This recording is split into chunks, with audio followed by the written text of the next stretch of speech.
एक बहुत ही गरीब लड़का था। वो रोज स्कूल जाने के लिए जंगल के रास्ते से गुजरता था। उसे अंधेरे और एकांत से डर लगता था। एक दिन उसने अपनी माँ से कहा, माँ, मुझे जंगल में बहुत डर लगता है।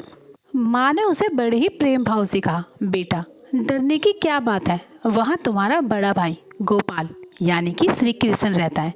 जब भी डर लगे तो उसे पुकार लेना।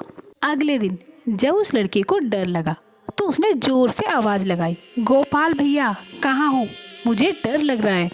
तभी अचानक से वहाँ पर सचमुच एक चमत्कार हुआ। तभी झाड़ियों के पीछे से एक सुंदर ग्वाला निकल कर आया।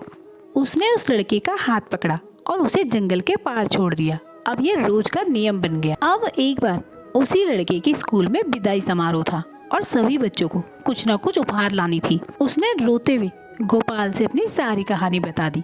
गोपाल ने उसे दही का एक छोटा सा मिट्टी का बर्तन दिया और कहा, ये अपने गुरुजी को दे देना। अब जब उस लड़के ने वो छोटा सा कुल्हड़ गुरुजी को दिया तो उन्होंने उसे तुच्छ समझा। लेकिन बाद में उन गुरुजी ने उस कुल्हड़ में जो चमत्कार देखा, उसे देखकर वो बहुत ही ज्यादा हैरान रह गए।